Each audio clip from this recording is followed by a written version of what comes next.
आप सभी का हमारे YouTube चैनल आइडियल देव क्लासेस में स्वागत है। बच्चों, आज हम आपके लर्निंग आउटकम आधारित लर्निंग गेम सामग्री लेके आए हैं और किस कक्षा के लेके आए हैं? कक्षा 8 के लिए। और इस कक्षा 8 के लिए हम विषय कौन सा बताएंगे आपको? विषय गणित। तो चलिए देखते हैं विषय गणित के अंतर्गत क्या आता है और ये किस सत्र के लिए? सत्र 2022-23 के लिए। और किसके द्वारा बनाया गया है? मध्य प्रदेश राज्य शिक्षा केंद्र भोपाल द्वारा। चलिए, लर्निंग आउटकम आधारित लर्निंग गेम सामग्री कक्षा 8वीं 2022-23 विषय गणित। इसका हम क्या देखेंगे? वर्कशीट 4। वर्कशीट 4 में भिन्न संख्याओं में भाग करना, भिन्न संख्याओं को भाग कैसे करते हैं उसके बारे में बताया गया है। अब देखते हैं हम यहाँ पे आप ध्यान देंगे, यहाँ पे ये एक वृत्त था, उसके 4 भाग बनाए और यहाँ पे कोई भाग छायांकित नहीं है। ये उसका 1/4 भाग कहलाएगा। ये 1/4 भाग हो गया, ये 1/4 भाग हो गया, ये भी 1/4 भाग, ये भी। इससे 3 वृत्त बनाए। कितने वृत्त बनाए? 3 वृत्त। उनको कितने भाग में? 1/4 यानी 1/4 भाग में तीनों वृत्तों को बांट दिए। तो कितने बार बांटे? 3 बार। और कितना? 1/4 को तो भागित 1/4। तो 3 संपूर्ण में से प्रत्येक को समान 1/4 भागों में बांटने पर 1/4 भागों की संख्या 12 होगी। अब 12 कैसे होगी हम देखते हैं इसको। 3 भागित 1/4 है, तो अब देखो इसको यहाँ हल करके बताया उसने।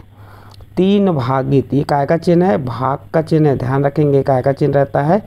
भाग का। 3 भागित 1/4 बराबर। अब क्या करेंगे यहाँ पे? ये 3 के भागित कुछ नहीं तो 3/1 लिख देंगे। कोई संख्या के भाग में कोई संख्या नहीं है तो वहाँ पे क्या छुपा रहता है? 1।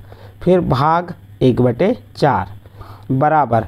ये 3/1 जैसा कि वैसा। अब भाग को हम कायम बदल देंगे गुणा में।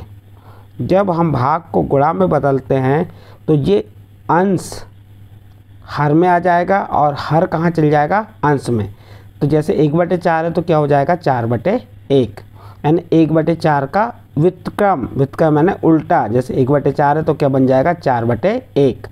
जैसे 3 गुणित 1/4 का व्युत्क्रम। अब क्या करेंगे? अंश का अंश में गुणा की, 3 का 4 में गुणा की, 3 चौके 12 और 1 का 1 में गुणा की 1। तो 3/1 गुणित 4/1 का गुणा की तो क्या आ गया आपका? यहाँ पे 12 आ गया। यानी भागों की संख्या कितनी हो जाएगी? 12। देखते हैं कि इनके भागों की संख्या 12 है कि नहीं। भाग ज्ञात कर रहे हैं हम। तो ये 1 2 3 4 5 6 7 8 9 10 11, ये 12 भाग हो गए। हो गए कि नहीं?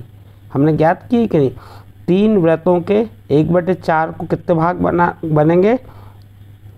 3 जो पूरी संख्या है, जैसे मान लो 3 रोटी हैं और 3 रोटी के हमको 1/4 भाग बनाना, तो कितने भाग बनेंगे उसके? तो 12 भाग बनेंगे। कैसे बनेंगे आपको हमने हल करके बताया। अब देखते हैं उदाहरण को सवाल दिए। जैसे 7/3 भागित 2। अब 7/3 में किसका भाग देना? 2 का। तो पहले लिख दी 7/3 भागित, अब 2 के भाग में कुछ नहीं है तो क्या आ जाएगा? 1। फिर 7/3 जैसा कि वैसा। और भाग को कायम बदले हमने गुणा में। तो गुणा में बदलेंगे तो कौन सी संख्या बदलेगी? जिसका भाग दे रहे हैं। किसका भाग दे रहे हैं? 2/1 का। तो 2/1 का व्युत्क्रम क्या हो जाएगा? 1/2। और फिर गुणा कर देंगे। 7 × 7 3 दूनी 6। इस प्रकार से इसको हल किए। इसी प्रकार ये 2 नंबर को भी हल करके बताया गया है, 3 नंबर को भी और 4 नंबर को भी। अब इससे प्रयास संबंधित कुछ प्रश्न हैं, उन्हें देख लेते हैं हम। प्रश्न क्या दिया है? प्रयास कीजिए। अब जैसे 1/5 भागित 4/5, तो हमने 1/5 जैसा का वैसा लिख के आपको बता दिए, क्योंकि 1/5 में भाग देना है। किसका? 4/5 का। तो हम जिसमें भाग देना वो जैसा का वैसा लिख दिए 1/5। और भाग को कायम बदले गुणा में बदल दिए। ये भाग को कायम बदले गुणा में बदले। तो जिससे हम भाग दे रहे हैं, किससे भाग दे रहे हैं? 4/5। इसका व्युत्क्रम क्या हो जाएगा? 4/5 का। इस 4/5 का व्युत्क्रम 5/4 हो जाएगा। और इनका हम क्या कर देंगे? गुणा। गुणा कैसे होता है भिन्नों में? अंश का अंश में और हर का हर में। 1 का 5 में गुणा किए, 1 का 5 में गुणा किए तो 5, और 5 का 4 में गुणा किए तो 5 के 20। इस प्रकार से हो गया। इसी प्रकार 5/7 भागित 6, तो 5/7 भागित 6 भागित 1 लिख देंगे बराबर। फिर क्या किया हमने 5/7 और ये भाग को कायम बदल दिए गुणा में। जब भाग को हमने गुणा में बदलते हैं तो ये किसका भाग दे रहे हैं, 6 का दे रहे हैं, 6/1 का दे रहे हैं, तो 6/1 क्या बन जाएगा 1/6। और फिर हम अंशों का गुणा कर देंगे, 5 का 1 में गुणा करेंगे तो 5 और 7 का 6 में गुणा करेंगे तो 42, 7 छिंग 42। इस प्रकार से प्रश्न नंबर 2 यहाँ पे आपका कंप्लीट होता है। इसके बाद प्रश्न नंबर 3 देखिए, ये 5 सही 1/6, 5 सही 1/6 कौन सा भिन्न है ये आपका, बताइए जल्दी। ये मिश्र भिन्न है। इसको आप जब जोड़ रहे हैं तो इसको किस में बदलना पड़ेगा, आपको साधारण भिन्न में बदलना पड़ेगा।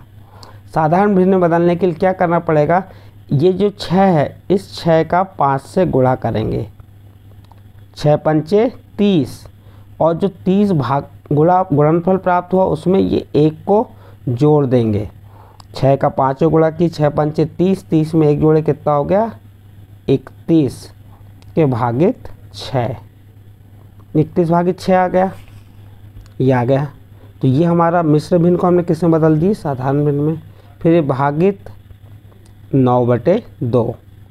अब बराबर 31/6 जैसा का वैसा रहेगा, क्योंकि इसमें भाग देना है, किसका देना है 9/2 का। तो जिसका भाग दे रहे हैं वो उसका व्युत्क्रम कर देंगे। 9/2 का व्युत्क्रम क्या हो जाएगा 2/9 और 31 का 2 में गुणा कीजिए 62 और 9 का 6 में गुणा की 9 छिंग 54। इस प्रकार से प्रश्न नंबर 3 कंप्लीट। 1/3 भागित 1/6, तो 1/3 में किसका भाग देना 1/6 का, तो 1/3 जैसा का वैसा। और जो 1/6 का व्युत्क्रम क्या हो जाएगा 6/1 और भाग का चिन्ह कायम बदल जाएगा गुणा में। 6 का 1 में गुणा की 6 एकम 6 और 3 का 1 में गुणा की 3 एकम 3। इस प्रकार 6/3 आ जाएगा। अब 8/3 भागित 5 है तो 8/3 लिख दिए और 5 भागित 1।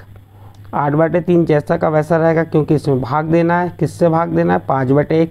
तो जिससे भाग देना है उसका हम क्या करेंगे, भाग को गुणा में बदलेंगे तो उसका व्युत्क्रम कर देंगे। 5/1 का क्या हो जाएगा 1/5 और अंश का अंश में गुणा कर दीजिए। 8 गुणित 1 3 गुणित 5 गुणा की तो 8/15। इस प्रकार से यहाँ पे आपका प्रश्न नंबर 5 कंप्लीट हुआ। प्रश्न नंबर 5 के बाद आप देख सकते हैं यहाँ पे लर्निंग आउटकम क्या दिया है, 702 है, भिन्नों में भाग गुणन की व्याख्या। और इसे आपकी गणित की पाठ्य पुस्तक कक्षा 7 के पार्ट 2 से में देख सकते हैं इसका हल को और इस प्रकार के प्रश्नों को। तो इस प्रकार आपकी वर्कशीट 4 कंप्लीट हुई। अब आने वाले वीडियो में वर्कशीट 5 लेके आएंगे। यदि आपको हमारी वर्कशीट 4 समझ आई है और वर्कशीट 5 देखना चाहते हैं तो आप हमारे चैनल आइडियल देव क्लासेस सब्सक्राइब कीजिए, लाइक कीजिए और अन्य ग्रुप में शेयर ज़रूर कीजिए।